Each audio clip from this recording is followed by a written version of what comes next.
Good morning everyone. তো আজকে আমাদের দার্জিলিংয়ের ডে 3। তো আজকে আমরা যাচ্ছি লামহাটা সাইডে ঘুরতে। ওখানে অনেকগুলো সাইট সিন আছে।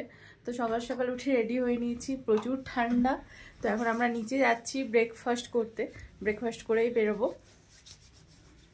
তো আমরা এখন যাচ্ছি, চলো গিয়ে তোমাদেরকে সব জায়গাগুলো দেখাবো। আর এই যে আমার পেছনে আমার হাজবেন্ড, আমি এই তাকাও। আজ আমাদের দার্জিলিংয়ের তৃতীয় দিন। গতকাল আমরা দার্জিলিংয়ের পাশাপাশি যে সাইট সিনগুলো ছিল সেগুলো ঘুরে নিয়েছি। আজ একটু দার্জিলিং থেকে দূরে অফবিট জায়গাতে ঘুরতে যাচ্ছি। চলুন আজ আমরা কোন কোন জায়গাতে ঘুরলাম, আর আমরা যে গাড়ি বুক করেছিলাম তার কি কস্ট পড়েছিল, আর দার্জিলিং থেকে একটু দূরে কোন কোন অফবিট জায়গায় আপনারা ঘুরতে পারেন সেটা আপনাদের সাথে চলুন শেয়ার করি। আর যেতে যেতে রাস্তার ভিউটা জাস্ট দেখুন, এত সুন্দর। আর তার সাথে সাথে এই কাঞ্চনজঙ্ঘার ভিউটা সকাল সকাল দেখতে পেয়ে আমাদের তো মন ভরে গেল। আজ আমাদের প্রথম লোকেশন হলো লামহাটা। চলুন লামহাটা পাইন ফরেস্টটা আপনাদেরকে ঘুরিয়ে আনি। আর তার আগে বলে রাখি, এই রাস্তাটা ওয়ান ওয়ে, আর তার মধ্যে এই রাস্তাটা এতটা ঢালু আর এতটা টার্নিংযুক্ত যে দিনের বেলাতেই আমাদের ভয় লেগে যাচ্ছিল। আর জঙ্গলের মধ্যে দিয়ে যেহেতু রাস্তা, সে কারণে আপনারা চেষ্টা করবেন যাতে দিনের আলো থাকতে থাকতে রিটার্ন চলে আসতে পারেন। তো আমরা এখন পৌঁছে গেছি লামহাটা পাইন। আমরা এখন এসেছি লামহাটা ইকো ফরেস্ট। এই যে দেখতে পাচ্ছ পেছনে পাইন গাছগুলো, প্রচুর ঠান্ডা এখানে। এখন ওপরে উঠবো ফরেস্ট, এর জন্য আমাদের টিকিট কাটতে হয়েছিল। সামনেই টিকিট কাউন্টার আছে। আর একটা কথা বলে রাখি, এখানে কিন্তু জলের বোতল আনা যায় না। যদিও একটা সিক্রেট কথা বলে রাখি, আমাদের সাথে অনেকে যারা যাচ্ছিলেন তারা কিন্তু তাদের হাতের ব্যাগে করে ভেতরে জলের বোতল ঢুকিয়ে নিয়ে গিয়েছিলেন। তো সেটা কিন্তু কেউ চেক করতে যাচ্ছে না। আমরা হাতে করে জলের বোতল নিয়ে গেছিলাম বলে আমাদের জলের বোতলটা রেখে দিয়েছিল। তো যাই হোক, তোমাদের যদি খুব প্রয়োজন থাকে তাহলে একটা ছোট বোতল নিয়ে যেতে পারো, কিন্তু বোতলটা যেখানে সেখানে না ফেলে দিয়ে এসে ব্যাগে করে রিটার্ন নিয়ে আসলেই হলো। এটাই আর কি বলো তো, এই প্রাকৃতিক পরিবেশটাকে আমাদের সুন্দর করে রাখতে হলে সেভাবেই পরিষ্কার পরিচ্ছন্ন রাখতে হবে। আমরা যদি যেখানে সেখানে প্লাস্টিকের বোতল ফেলি তাহলে তো এই সুন্দর পাইন ফরেস্ট কিছুদিন পর দূষিত পাইন ফরেস্টে পরিণত হয়ে যাবে, তাই না? চারিদিকে যদি প্লাস্টিক পড়ে থাকে আর কারো যেতে ইচ্ছে হবে না। সে কারণেই এখানে বোতলটা অ্যালাউ নেই। তো যাই হোক, অনেক কষ্টে আমরা অনেক ওপরে উঠেছিলাম। আর এখানে দুটো রাস্তা আছে, একটাতে তোমাদেরকে অনেক ঘুরে ঘুরে যেতে হবে, আরেকটা শর্টকাট। তোমরা যদি শর্টকাটটা নাও তাহলে কিন্তু উঠতে একটু কষ্ট হবে, কারণ ওটা প্রায় 45 to 60 ডিগ্রি অ্যাঙ্গেলে থাকে। আর এমনি যে রাস্তাটা সেটা একটু ঢালুটা কম থাকে, তাহলে উঠতে খুব একটা কষ্ট হয় না। যাই হোক, আমরা অনেকটা উঠেছিলাম, উঠে ওখানে কিছু ছবি তুলে নিচ্ছিলাম। চারিদিকটা দেখতে এত সুন্দর লাগছিল। চলো একটু দেখতে থাকো।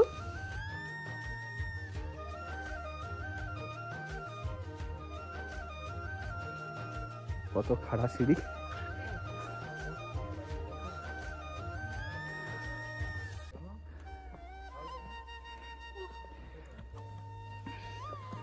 পুরো 90 ডিগ্রি অ্যাঙ্গেলে। আমরা এখন এসেছি লামহাটা পাইন ফরেস্টে। এটা হচ্ছে দার্জিলিং থেকে প্রায় 9 কিলোমিটার, আসতে প্রায় 1 ঘন্টা লাগে। বাট এখানের যে ন্যাচারাল ভিউটা এত সুন্দর, তোমরা না আসলে বুঝতে পারবে না। এখানে মেনলি আছে পাইন ফরেস্ট, আর এর ওপরে প্রায় 700 মিটার ওপরে একটা লেক আছে। লেকটা অনেক সুন্দর, কিন্তু এই যাওয়ার রাস্তাটা খুবই ডিফিকাল্ট। যেতে যেতে হাঁপিয়ে যাবে, অনেক কষ্ট হয়, কিন্তু যাওয়া যায়। আর এখানে ভেতরে জল অ্যালাউ নেই, তো জল চেষ্টা পাই। তো অনেক কষ্টে ওপরে গেছিলাম, এখন অনেক কষ্টে নেমেছি। চলো এখন যাওয়া যাক। আর এখান থেকে যে দার্জিলিংয়ের ভিউটা সেটাও কিন্তু অনেকটাই সুন্দর। তোমরা যদি দার্জিলিং আসো, মাস্ট এখানে একবার এসে ঘুরে যেও। পুরো খাড়া সিঁড়ি, উপরে গিয়ে শুধুমাত্র একটা লেক আছে। আমরা এখন যাচ্ছি, জাস্ট 50 মিনিটের উঠেছি, এখনো 700 মিটার মতো উঠতে হবে। রাস্তাটা দেখলে ভয় পেয়ে যাবে, বাট ভিউটা খুবই সুন্দর। লেকটাও ঠিকঠাক পুকুরের মতো আমাদের। যা কষ্ট হচ্ছে বলে বোঝাতে পারছি না। উপরে একটা সুন্দর লেক আছে, আর তার সাথে ওখানে অনেকগুলো দোকান আছে যেখানে আপনারা চাইলে চা, ম্যাগি, মোমো এগুলো আপনারা খেতে পারেন। যাই হোক, আমরা ওপর থেকে এখন ফিরে আসছি, কারণ আমাদের আরও অনেকগুলো জায়গায় যেতে হবে। আর এখানে পাইন ফরেস্ট থেকে বাকি ভিউটা তোমরা একটু দেখে নাও, কতটা সুন্দর। তো আমরা এখানে বসে কিছুক্ষণ ছবি তুলে নিলাম, তারপরে আমরা আমাদের নেক্সট লোকেশনের দিকে রওনা হব।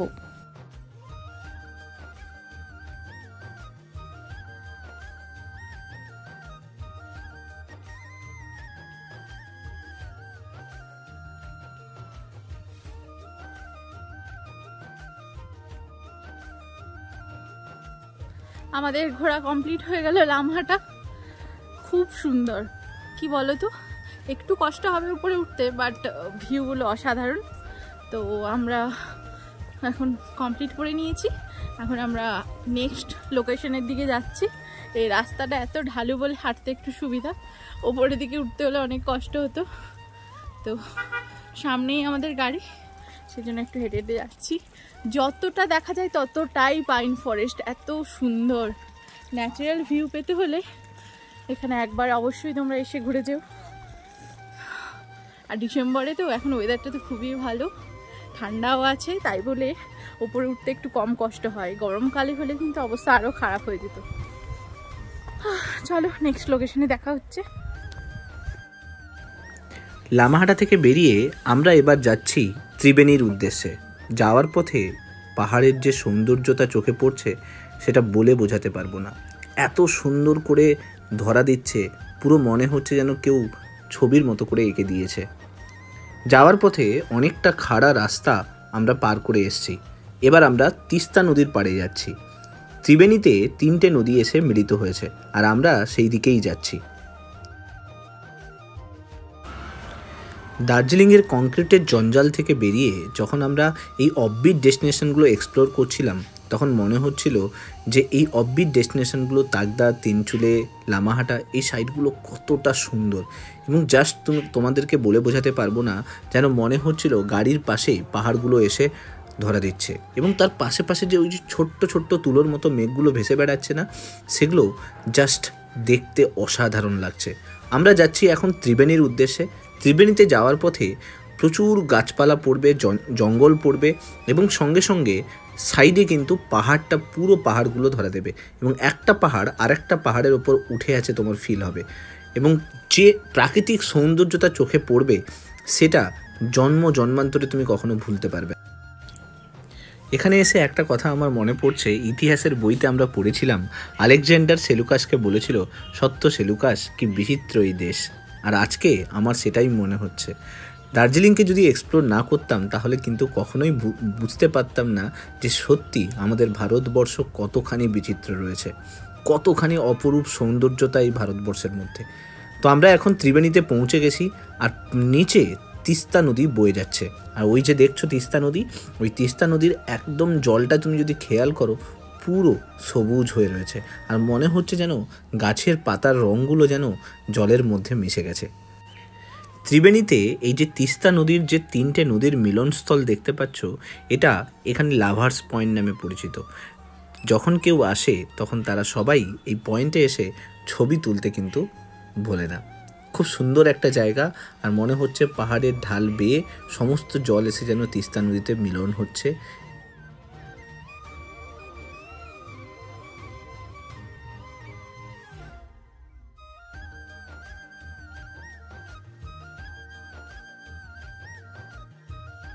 আমরা এখন এসেছি লাভার্স পয়েন্টে। এখানে তিস্তা নদীর ভিউ পয়েন্টটা খুবই সুন্দর। এখানে কটা নদী মিলন। হ্যাঁ বলো। এটা হলো ত্রিবেণী ভিউ পয়েন্ট। এখানে তিস্তা নদীতে ভিউটা পাওয়া যায়, খুবই সুন্দর। এখান থেকে নিচে গেলেই তিস্তা নদী, যেখানে রাফটিং করা যায়, বাট আমরা এখন যাবো না। এটা লাভার্স পয়েন্ট নামে পরিচিত। তো আমরা এখন এখানে এসেছি, ভিউটা এত সুন্দর, চলো তোমাদের দেখাই। চলো। ত্রিবেণীতে এলে এই বানরদের সঙ্গে খেলা করতে কিন্তু ভুলো না। আমি যখন গিয়েছিলাম তখন দেখছিলাম কত বানর চারদিকে রয়েছে। আমি একটা বিস্কুটের প্যাকেট কিনে সবাইকে একটু একটু করে শেয়ার করছিলাম, আর প্রত্যেকটা বানর এসে পাশে লাফ মেরে এসে প্রত্যেকটা বিস্কুট নিয়ে যাচ্ছিল। বেশ ভালো লাগছিল এবং চারদিক থেকে প্রচুর বানর কিন্তু এসে গেছিলো। যাই হোক, আমি এখানে অনেকটা এনজয় করেছি। আর এই কুকুরটাকে দেখতে পাচ্ছ, ও ওদের সঙ্গে মারামারি করছে। ওই দেখো গাছে আছে অনেকগুলো, ওই যে গাছে ওই আসছে নেমে সব, ওই ওপর থেকে আসছে, ওই বেবি ওপর থেকে আসছে, ওই ওই দেখো লাফ মেরে আসছে। একে দেখো, একে দেখো,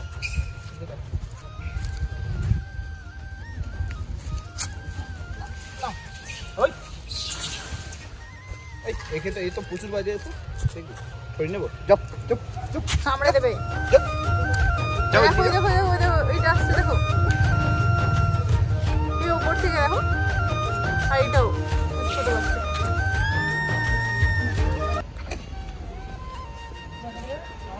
তারা আরো খাবে। কুকুরটাকে দাঁড়াও, তাহলে ওইখান থেকে বাচ্চাগুলো নেমে আসছে গাছ থেকে।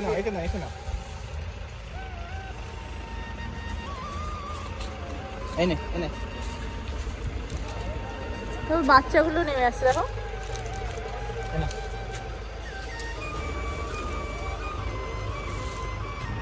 পিছলে ঢোকা আগে, বেবি কামড়ে না দেয়, পালাই। চলো, ডান হয়ে গেছি দিয়ে তো সব। ওই দেখো নিচে কত, দাঁড়ো, ওই যাও।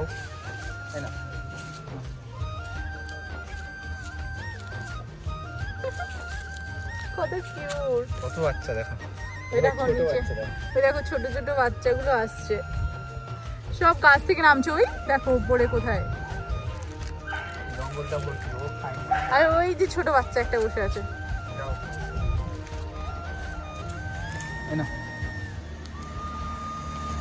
ও এ হচ্ছে হেড, এ হচ্ছে হেড। এ দেখেছো, এ কাউকে থাকছে না, কিন্তু একে দিয়ে দাও। আবার মারামারি করিস না।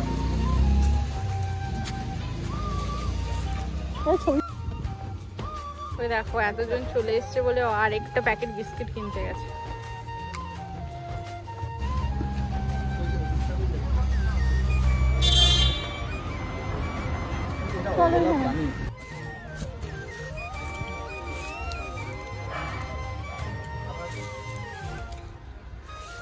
তুমি সাইডে সরে দাও, একটু সরে দিকে, এদিকে সরে দাও, আমি না পড়ে যাবো অবশ্যই।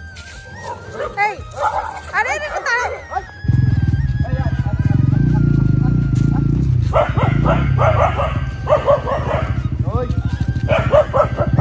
দেখো ওই ওপরে একটা ছোট্ট বাচ্চা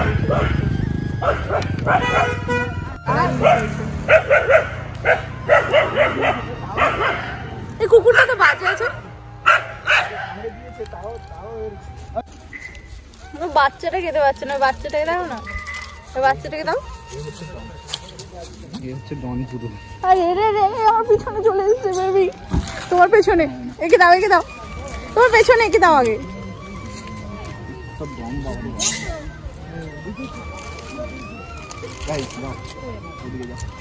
এই বাচ্চাটাকে দাও, এই বাচ্চাটাকে দাও, এটাই চলে এসছে পাশে। রে রে, হ্যাঁ ভালো। ভিউটা জাস্ট দেখো, রাস্তা কত সুন্দর। আমাদের গাড়ি ওয়াগনার। ত্রিবেণী থেকে বেরিয়ে গেছি।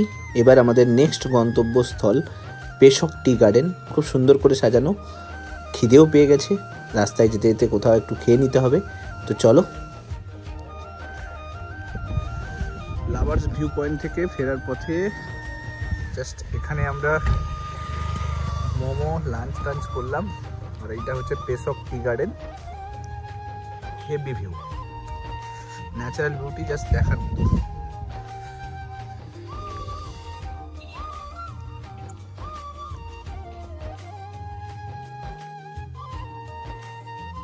লাভার্স পয়েন্ট থেকে ফিরে যাওয়ার সময় আমরা এখানে লাঞ্চ করে নিলাম। আমরা এখানে এই পেশক টি স্টেটের কাছে একটা দোকান আছে, ওখানে চিকেন মোমো, ভেজ মোমো আর রুটি সবজি দিয়ে আজকে লাঞ্চটা কমপ্লিট করলাম। তোমরাও এখানে খেতে পারো, খাওয়ার কোয়ালিটিটা খুবই ভালো। তো এই রাস্তায় যেতে লাস্ট যে দোকানটা সেখানেই আমরা খেলাম।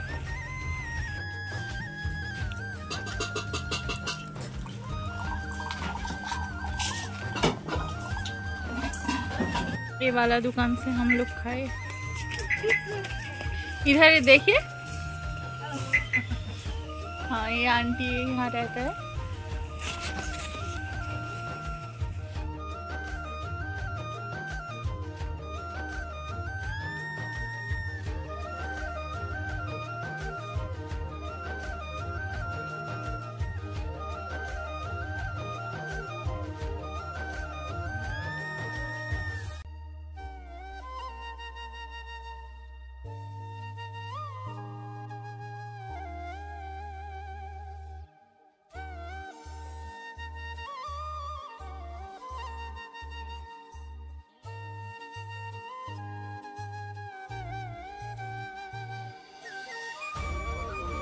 করো। আমরা যেখানে লাঞ্চ করতে দাঁড়িয়েছিলাম পেশক টি গার্ডেন, এখানের ভিউটা জাস্ট কল্পনা করতে পারবে না, এত পাঁচটা সব পাহাড় দেখা যাচ্ছে, এত সুন্দর, আর এই ফ্লাওয়ারগুলোর জন্য আরো সুন্দর লাগছে। আমি যেটা চোখে দেখতে পাচ্ছি এক্সপ্লেন করতে পারছি না, এত সুন্দর। তোমরা আসলে এখানে দাঁড়িয়ে ফটোশুট করতে পারো, অনেক সুন্দর ভিউটা কিন্তু।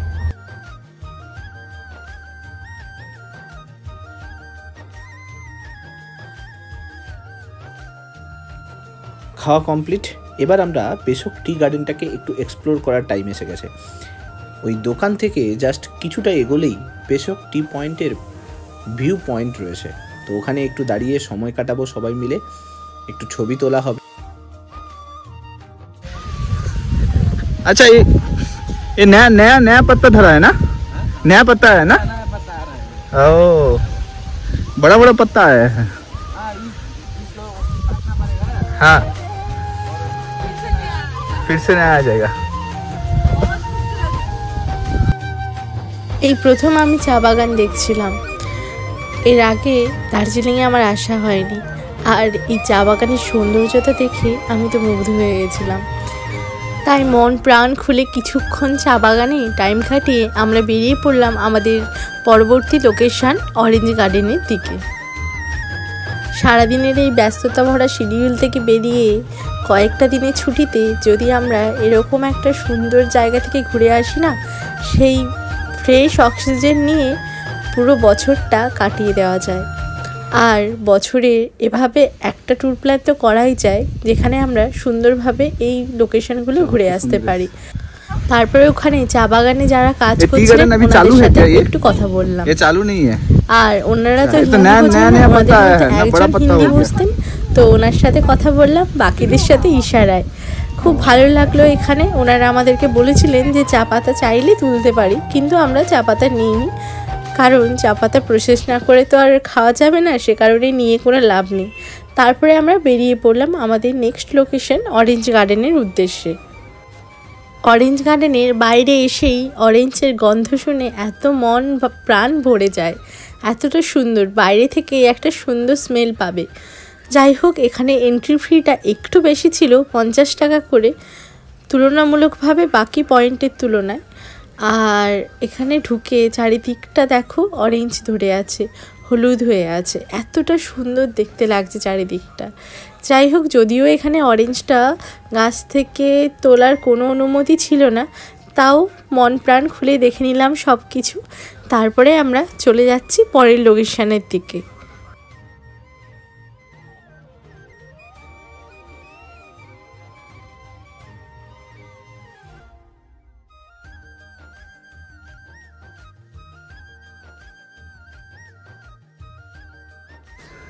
আমাদের পরের লোকেশন হলো তিনচুলে ভিউ পয়েন্ট। যদিও এখন ঘড়ির কাঁটায় টাইম প্রায় 3টে হয়ে গেছে, আর আমাদের ফিরতে ফিরতে সন্ধে হয়ে যাবে। তাও যেহেতু এসেছি একবার ভাবলাম ঘুরেই আসি। যেতে যেতে আমরা পৌঁছে গেলাম এখন গুম্বাদারা ভিউ পয়েন্ট।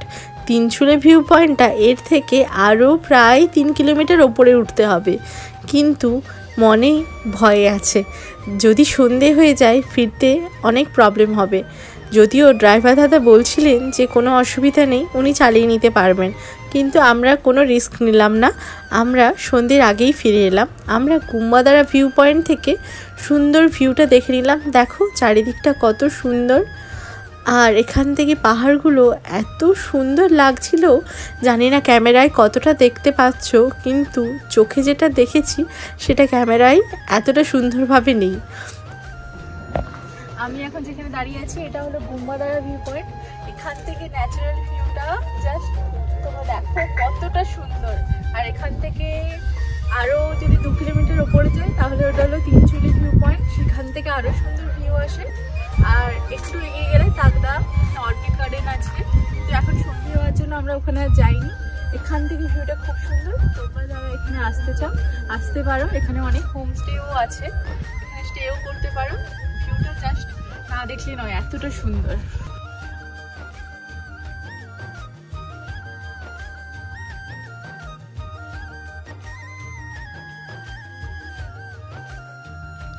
যারা দার্জিলিংয়ে আসছো তারা কিন্তু মাস্ট একবার লামাহাটা গুম্বাদারা ভিউ পয়েন্টে এসো। জাস্ট অসাম, মানে দার্জিলিংয়ের যতটা না ভালো লাগবে তোমার, তার থেকে বেশি এই অফবিট ডেস্টিনেশনগুলো যথেষ্ট ভালো লাগবে। এবং জাস্ট এই যে ভিউটা, এটা মোবাইলের লেন্স বন্দি করছি বটে, কিন্তু চোখে দেখার মতো যে ভিউ সেটা জাস্ট ভোলার নয়, সারা জীবন থাকবে। যারা আসছো তারা কিন্তু এই গুম্বাদারা ভিউ পয়েন্ট আর তিনচুলা ভিউ পয়েন্ট, এই দুটো ভিউ পয়েন্টে কিন্তু এসো। ওই দেখো ওই ওপর দিয়ে উঠে গেলে আমরা তিনচুলা ভিউ পয়েন্ট পাবো। এরপরেও আমাদের তিনচুলে ভিউ পয়েন্ট, তারপরে তাগদা অর্কিড গার্ডেন যাওয়ার কথা ছিল, কিন্তু আমরা নিজেরাই গেলাম না। যেহেতু ফিরতে ফিরতে অনেকটা সন্ধে হয়ে যাবে, সে কারণে আমরা নিজেরাই বললাম যে আজ আর যাবো না, পরে কখনো আসলে ঘুরে যাই। সামনের রাস্তাটা শুধু দেখো একবার। আমরা এখন লামহাটা থেকে ফিরছি, এখন বাজে 4টা, এর মধ্যেই পুরো রাস্তা কুয়াশাচ্ছন্ন। এই দেখো চারিদিকটা কুয়াশা, রাস্তা দেখা যাচ্ছে না, এতটা কুয়াশা। চলো সামনেটা আরো আছে দেখাই। ভাইয়া আজ हम कहाँ घूमे हैं?